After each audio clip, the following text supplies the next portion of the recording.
சில மாற்றத்தை உங்கள் வாழ்க்கையில கொடுக்க போறார். சில மாற்றங்கள் உங்களுக்கு ஏத்துக்க முடியாத மாதிரி இருக்கும். சில அட்ஜஸ்ட் ஆவதற்கு சில சிரமப்படும். நிறைய சேலஞ்சஸ் கொடுப்பார். அதிகமான பேர்டன்ஸ், அதிகமான வேலை பளு, அதிகமான அலைச்சல்கள் வயசு வித்தியாசம் பார்க்காமல் கொடுக்கும். இப்போ பார்த்தீங்கன்னா மாணவர்களுக்கு பார்த்தீங்கன்னா அதிகமாக படிக்கக்கூடிய அமைப்பு. கொஞ்சம் கஷ்டப்படுவோம். வாயில போட்டு மெல்ல முடியாத அளவுக்கு வாயில போட்டுட்டு கஷ்டப்படக்கூடிய அமைப்புகள் சில பேர்த்துக்கு கொடுக்கும். கேர்ஃபுல்லாக இருக்கணும். புதிய முயற்சிகள் எடுக்கும் பொழுது யோசிச்சு முடிவு எடுக்கணும். டக்குன்னு எடுக்கக்கூடாது. இந்த நேரத்தில் இந்த ஏன் டெசிஷன் எடுத்தோம், நம்ம யார் சொல்லியும் கேட்காம பண்ணணுமே அப்படிங்கிற உறவுகள் விஷயத்துலையா இருக்கட்டும்.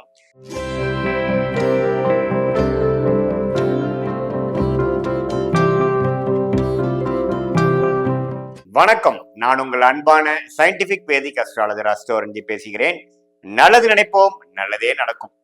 தொடர்ந்து நம்மளுடைய சேனல்ல வரக்கூடிய வீடியோஸ்லாம் பார்த்துட்டு இருப்பீங்க நம்புறேன். சயின்டிபிக் வேதிக் அஸ்ட்ராலஜி முறையில எந்த விதத்திலும் மிகைப்படுத்தாமல் உள்ளது உள்ளவாறு பார்த்து கொண்டிருக்கிறோம். பரிகாரங்கள் அது மாதிரி மூட நம்பிக்கைக்குள்ள போகாமல் எப்படி இந்த அறிவியல் சார்ந்த ஜோதிட கலை, அதாவது நீங்க போன ஜென்மத்தில் செய்த பாவ புண்ணியங்கள் இந்த ஜென்மத்தில் உங்களுடைய ஒளி தத்துவம், உங்க ஜாதகத்தில் இருக்கக்கூடிய கிரகத்தின் ஒளி தத்துவம் பிரகாரம் நல்ல கர்மா தீய கர்மாக எப்படி சாதகமான சம்பவங்களாகவும் சாதகமற்ற சம்பவங்களாகவும் உங்கள் வாழ்க்கையில் உருவெடுக்க போகிறது, சம்பவங்கள் உருவெடுக்க போகிறது. உங்களுடைய வாழ்க்கையின் மாற்றங்கள் எப்படி இருக்க போகிறது, எது மாதிரி டைரக்ஷன்ல போவீங்க, எந்த நேரத்தில் எது நடக்கும், எப்படி முடிவெடுப்பது நல்லதுங்கிறதெல்லாம் நம்ம துல்லியமாக பார்த்து கொண்டிருக்கிறோம்.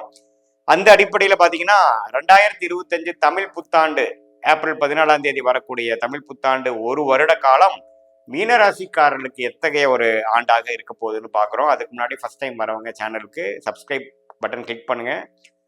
தொடர்ந்து நம்மளோட வீடியோஸ்ல உங்களை அடையும். அது மூலமாக நீங்கள் பயன் பெறலாம். இப்ப பாத்தீங்கன்னா மீனராசிக்காரர்களுக்கு தமிழ் புத்தாண்டு 2025 ஏப்ரல் 14ஆம் தேதி ஆரம்பிக்கும் பொழுது மார்ச் 29ஆம் தேதியே பாத்தீங்கன்னா சனி பயிற்சி ஆகி ராசிக்குள்ளேயே சனி ஜென்மசனி 2 வாரங்கள் கழித்து தான் தமிழ் புத்தாண்டு பெறுகிறது.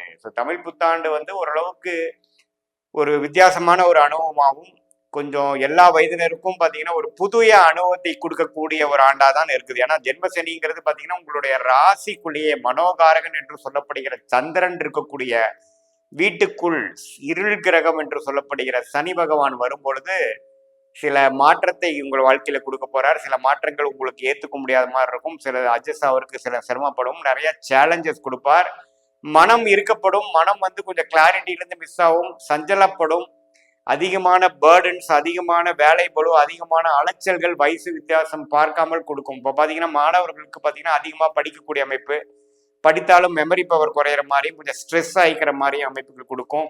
அதே சமயத்தில் இதே ஒரு ஒரு நடுத்தர வயதினராக இருந்தீங்கன்னா அந்த டைமில் பார்த்தீங்கன்னா வேலை தொழிலில் ஒரு மாதிரியான ஒரு விஷயங்கள், நம்ம எதிர்பார்க்காத சில விஷயங்கள் நடந்து அதை சமாளிப்பதற்காக கொஞ்சம் கஷ்டப்படுவோம். வாயில போட்டு மெல்ல முடியாத அளவுக்கு வாயில போட்டுட்டு கஷ்டப்படக்கூடிய அமைப்புகள் சில பேர்த்துக்கு கொடுக்கும். சீனியர் சிட்டிசனுக்கு பார்த்தீங்கன்னா திடீர்னு சில ஹெல்த் இஷ்யூஸு, திடீர்னு நம்ம எதிர்பார்க்காத மாதிரி சில விஷயங்கள் அதில் ட்ரீட்மெண்ட் போய் கொஞ்சம் ஸ்லோவாக நம்ம அதில் ரெக்கவர் ஆகக்கூடிய அமைப்புகள்ங்கிற மாதிரி பல மாற்றங்கள், எதிர்பார்க்காத சில மாற்றங்களும் வம்பு வழக்குகளும் சில விஷயங்கள் கொடுக்கக்கூடிய ஒரு அமைப்பு தான் ஜென்மசனி. அதில் பார்த்தீங்கன்னா முதல் ஒரு வருடம் 25 புரட்டாதி நட்சத்திரத்தில் இருக்கக்கூடிய கடைசி பாதமும் உத்திரட்டாதி நட்சத்திரம் ஒரு 2-3 பாதமும் பார்த்தீங்கன்னா கொஞ்சம் பாதிக்கப்படும். அடுத்த 26, 27 பார்த்தீங்கன்னா ரேவதி நட்சத்திரம், உத்திரட்டாதி நட்சத்திரத்தோட கடைசி 2 பாதங்கள் கொஞ்சம் பாதிப்பு வரும். ஸோ இந்த ஆண்டு பார்த்தீங்கன்னா புரட்டாதி நட்சத்திரத்துல கடைசி பாதத்துல பிறந்தவங்களும் உத்திரட்டாதி நட்சத்திரம் முதல் 2 பாதத்துல பிறந்தவங்களாம் கொஞ்சம் கேர்ஃபுல்லா இருக்கணும். புதிய முயற்சிகள் எடுக்கும் பொழுது யோசிச்சு முடிவு எடுக்கணும். டக்குன்னு எடுக்கக்கூடாது. ஒரு வருடம் அனுபவம் பெற்றதுக்கு அப்புறம் பண்ணலாம்னு நினைக்கணும். இருக்கிறத விட்டுட்டு பறக்கிறத பிடிப்புங்கிற மாதிரி போகக்கூடாது. ஏன்னா பறக்கிறது பிடிக்கிறது அவ்வளவு நல்லதாக இருக்காம போறதுக்கு வாய்ப்புகள் அதிகம். ஏன்னா ஜென்மசனியில பாத்தீங்கன்னா எல்லாமே உங்களுக்கு பாசிட்டிவா நடந்துரும்னு சொல்ல முடியாது. உங்களை டெஸ்ட் பண்ணக்கூடிய சனி பகவான் உங்களுக்கு ட்ரீட்மெண்ட் கொடுக்கக்கூடிய, உங்களை பக்குவப்படுத்தக்கூடிய, உன்னுமே உங்களை தன்மைப்படுத்தக்கூடிய ஒரு அமைப்பு தான் ஜென்மசனி. அதனால பயப்பட வேண்டியதில்லை. பட் இருந்தாலும் எல்லா விஷயமும் கொஞ்சம் கேர்ஃபுல்லாக, ஸ்ட்ரெஸ் ஆகாமல், கோவப்படாமல், வீரியமா விவேகமானு கேட்டீங்கன்னா விவேகமே தேவை அப்படிங்கிற ஒரு முறையில நீங்க செயல்படும் பொழுது ஜென்மசனி தாக்கத்திலிருந்து நீங்க கொஞ்சம் தப்பிச்சுக்கலாம். இல்ல எதையுமே யோசிக்காம எடுத்துமா கமுத்துமாங்கிற மாதிரி போனீங்கன்னா அப்புறம் ஜென்மசனி முடிஞ்சதுக்கு அப்புறம் தான் நீங்க திருப்பி பார்க்கும் பொழுது நம்ம சில விஷயங்களை அவாய்ட் பண்ணியிருக்கலாமே, இந்த நேரத்துல இந்த ஏன் டெசிஷன் எடுத்தோம், நம்ம யாரும் சொல்லியும் கேட்காம பண்ணமே அப்படிங்கிற உறவுகள் விஷயத்திலயா இருக்கட்டும், தொழில் வேலை விஷயமா இருக்கட்டும், படிப்பு அடுத்த மேல் படிப்பு விஷயமா எல்லாமே கொஞ்சம் கவனமாக நமக்கு எது கரெக்டாக வருங்கிறது 1க்கு 4 முறை யோசித்து இதில் இருக்கக்கூடிய டொமைன் எக்ஸ்பர்ட்ஸை கேட்டு முடிவு பண்ணிக்கிறது நல்லதுங்க. நம்ம நினச்சிக்கிறது தான் கரெக்டு நினச்சி செயல்படும் பொழுது நமக்கு கிளாரிட்டி இல்லாமல் செயல்பட்டோம் அப்படிங்கிறது அப்புறம் தான் தெரியும், இப்போ தெரியாது. ஸோ இதுதான் பொதுவான பலன்கள். மற்றபடி பார்த்தீங்கன்னா இது ஒரு டெவலப்மெண்ட்டான டைம் தான். ஏன்னா டெவலப்மெண்ட் டைம் எப்பவுமே ஸ்ட்ரெஸ்ஃபுல்லாக இருக்கும். கம்ஃபர்ட் ஜோன் விட்டு வெளியில் போகக்கூடிய அமைப்புகள் இருக்கும். ஃபினான்ஷியல் விஷயங்கள் கொஞ்சம் நெருக்கும். வம்பு வழக்குகள் கொஞ்சம் ஒரு கடுசாக இருக்கும். அது மாதிரி விஷயங்கள் வந்து சனி ராசிக்குள்ளே வரும்பொழுது கொடுக்குறார். அதே சமயத்தில் குரு பார்த்தீங்கன்னா மே 14ஆம் தேதி 4ஆம் இடத்துக்கு போய் 10ஆம் இடத்துக்கு கனெக்ட் ஆகிறப்போ தொழில் கொஞ்சம் நல்லா தான் இருக்கும். என்னதான் ஸ்ட்ரெஸ் இருந்தாலும் தொழில் விஷயங்களும் நம்மளுடைய வாழ்வாதாரம் கெடாது. ஆனால் இருந்தாலும் என்னன்னா அதில் வந்து சிரமங்கள் அப்ஸ் அண்ட் டவுன்ஸ் இருக்குமே ஒழிய வாழ்வாதாரம் கெடக்கூடிய அமைப்புகள் இல்லை. நீங்கள் கவலைப்பட வேண்டியதில்லை. உங்களுக்கு வேணுங்கிற விஷயங்கள் நிலைநாட்ட முடியும். சில விஷயங்கள் தேவையில்லாததை கழிச்சு தேவையான விஷயத்தை வைத்துக்கூடிய அமைப்பு இருக்கு.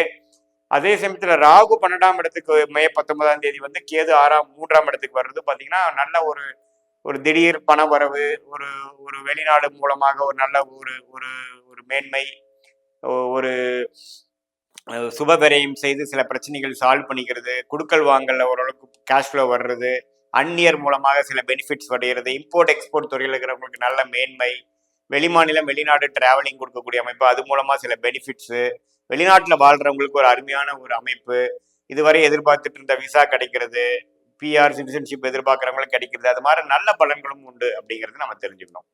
ஸோ ஓரளவுக்கு எல்லாம் கூட்டி கழிச்சு பார்க்கும் பொழுது இந்த சனி ராசிக்குள்ளேயும் குரு 4ஆம் இடத்துக்கும் ராகு 12 கேது 3ஆம் இடத்துலையும் வரும் பொழுது வாழ்க்கை வந்து கண்டிப்பாக ஓரளவு சில விஷயங்கள் பாசிட்டிவாகவும் சில விஷயங்கள் வந்து கொஞ்சம் நெருடலாகவும் கொஞ்சம் சேலஞ்சிங்காகவும் இருக்கக்கூடிய அமைப்புகள் இருக்கு. பட் இதெல்லாம் ஓரளவுக்கு கடந்து வரும் பொழுது 25, 26 எல்லாம் முடியும் பொழுது ஜென்மசனி முடியும் பொழுது உங்களை இன்னுமே ஒரு பெட்டரான ஒரு நபராகவும் இன்னுமே சீசன்டு கேம்பெயினர் சொல்லக்கூடிய ஓரளவுக்கு அனுபவம் உள்ள ஒரு நபராகவும் உங்களை ஆக்கக்கூடிய இந்த ஜென்மசனியாக இருக்குங்கிறது நீங்க தெரிஞ்சுக்கணும். அதனால பாத்தீங்கன்னா எல்லாமே ஒரு அனுபவமாகவும் லேர்னிங்காகவும் எக்ஸ்பெரிமெண்டிங்லாவும் தான் தெரிஞ்சுக்கணுமே ஒழிய இதுதான் அப்படிங்கிறது தீர்க்கமா முடிவு பண்ண முடியாது. ஆனால் 26, 27க்கு அப்புறம் உங்களுடைய எண்ணங்கள் முடிவுகள் மாறலாம், உங்களுடைய வாழ்க்கை கண்ணோட்டங்கள் மாறலாம். ஸோ அப்படிங்கிறதுனால ஓப்பன் மைண்டடா எல்லாமே எடுத்து செய்யும் பொழுது பாதிப்புகள் அதிகமா இல்லாமல் நீங்கள் ஜெயிக்கலாம். ஸோ எந்த ஒரு விஷயமா இருந்தாலும் முன்கூட்டியே பிளான் பண்ணி பண்ணுங்க. நைட் டிராவலிங் அவாய்ட் பண்ணுங்க.